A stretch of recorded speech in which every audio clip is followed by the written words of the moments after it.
¿Cómo les va? Buen día, por decir algo. La noticia del día, por supuesto, ya sabrán esto, es que Milei vetó la reforma de la ley jubilatoria en uno de los hechos más, no más mamarrachescos, más repugnantes de los últimos tiempos, aún tratándose de este gobierno. Veremos si hay reacción social, ¿no? Porque la historia demuestra que la educación pública y los jubilados son como una frontera respecto de cuánto avanzar sobre sus sistemas, sobre meterles la mano en el bolsillo. De hecho, venimos de una marcha universitaria que fue quizá la más grande desde la recuperación democrática. Si fuera por el espectáculo que ofrece el oficialismo, nutrido por escandaletes varios, debería suceder que la oposición aproveche aquello de no interrumpir al enemigo cuando está equivocándose. Pero distan de ser lo mismo los tropiezos del gobierno y las inacciones del lado adverso. El gobierno de Javier Milei y su hermana en jefe tiene el problema serio de que la economía en general y la restricción de dólares en particular no presentan visos reanimadores, como no sea a través de un empobrecimiento casi masivo si se lo mide en los ingresos de bolsillo. Pero esa ruta recesiva tiene como contrapartida el olor al aguante que hubo en el primer menemismo, antes de la convertibilidad. Se venía del golpe de mercado contra la administración alfonsinista, hiperinflación, los intentos sucesivos de Menem para establecer una alianza con los entonces capitanes de la industria, o presunta burguesía nacional, que no surtieron efecto alguno.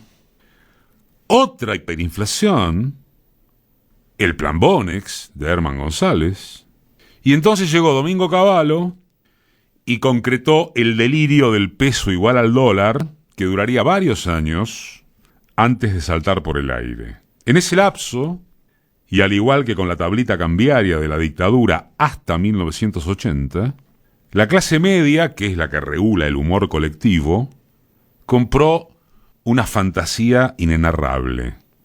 Milei, y así sigue, ofertó comprar otra que consiste en la magia de lograr equilibrio fiscal como solución a todos los males de Argentina y de este mundo. Equilibrio fiscal, la casta, la motosierra. Bueno. Ahora bien, es correcto apuntar que, al revés de la plata dulce y de Menem, en la actualidad no hay ninguna zanahoria. Nada de nada. La gente no percibe un solo efecto positivo, siquiera transitorio, del discurso de la luz al final del túnel. Y tampoco, para los más interesados en cuestiones nodales, hay algún atisbo de modelo de crecimiento o desarrollo a largo plazo. Y como si fuera poco, en este mes ya, volverán a acumularse aumentos en las tarifas de luz, gas, agua, transporte público, prepagas, colegios, peajes. Lo que iban a hacer en un único saque, van cumpliéndolo en cuotas, cual si eso pudiera aminorar el deterioro de los ingresos. Sin embargo, hay la paciencia popular y de los propios sectores medios que ven derrumbarse a sus criterios aspiracionales, o sea, no quedar asimilados a los pobres. Hay malas noticias para ellos, según estarán constatando. Acá entra a jugar lo del estado de la oposición como factor inescindible del escenario de parálisis confrontativa. Hablemos, por ejemplo, pero vaya ejemplo, de la anomia sindical. Les recomiendo una nota magnífica ahora en La Nación, no está cerrada, no es solo para suscriptores, sobre el tema de Nicolás Balintoni. ¿Puede ser que se haya asistido a gaspimentear jubilados? Y la CGT, para no abundar, ¿no? Gracias y se remitió un comunicado de repudio vergonzante al día siguiente. ¿Puede ser que un hecho de esta naturaleza haya quedado perdido entre los culebrones del mileísmo parlamentario y las negociaciones sotoboche para integrar la Corte, también para no abundar? Aquí venimos hablando en forma reiterada de que en la oposición lo único que parece asomar es una suerte de conglomerado con base en Unión por la Patria y radicales variopintos, dispuesto a ponerle freno parlamentario a alguna de las brutalidades del régimen. Dejemos para otro momento discutir si esa palabra hay que entrecomillarla o no. Esas intentonas dan a pensar que en la inmensa parte del vaso vacío hay, aunque sea, unas gotas resistenciales. No es un dato menor, teniendo en cuenta que al fin y al cabo, y por más obvio que resulte a dónde conduce este modelo, van a cumplirse recién 9 meses desde el comienzo de su ejecución. Esto es, resulta un plazo corto, aquí y en cualquier parte, para que quienes le dieron apoyo en las urnas asuman su desencanto, su frustración. Y hay otro elemento, mucho más estructural, que es el núcleo antiperonista de esta sociedad, ni hablar del antikirchnerista. No es duro, es monolítico.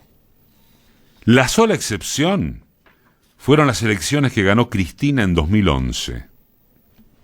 Ni en 1957, 1962 y 1966, elecciones con el peronismo proscripto, ni en marzo y septiembre de 1973, con Perón en vida y un clima de agitación social, ni siquiera entonces pudo quebrarse el alrededor de 35 a 40% más este último porcentual de los votos que conforman ese grueso durísimo del anti. ¿No se quieren ir tan lejos? Bueno, vamos, ¿acaso se olvidan en el balotaje de 2019? Acá, a la vuelta de la esquina. En medio de la catástrofe cambiamita, Macri obtuvo el 41% de la voluntad popular, siendo que enfrentaba al moderado a que debió recurrir Cristina porque precisamente de otra manera no había caso para una mera victoria progresista. Esto implica, de tan elemental hasta da pudor remarcarlo, que todo análisis y proyección política debe incluir a ingredientes muy afirmados entre nosotros, en el pueblo argentino, salvo que solo se estime a pueblo como una entidad homogénea en la que apenas contarían las mayorías sufrientes y no sus subjetividades alimentadas, para peor, por el tiempo triunfante del individualismo extremo. Pero también es cierto que la pérdida de identidad combativa o, decíamos, confrontativa, no conduce a ningún lado beneficioso para esas mayorías. Las coyunturas y la sensación de un futuro aliviado, próspero, ¿cuándo mejoraron? Mejoraron cuando hacia ellas, hacia esas mayorías, hubo un liderazgo claro y preceptos básicos de un capitalismo menos salvaje, más integrador. Frente a esto, puede optarse por asumir la realidad o por entrar a debates puramente teóricos, de inviabilidad epocal, acerca de lo intrínseco del salvajismo capitalista, que por supuesto es imprescindible destacarlo, pero es inconducente para evitar las variantes más extremistas del sistema. Y en caso de que alguien crea lo contrario, que explique si Milei llegó a ser presidente parido por un repollo.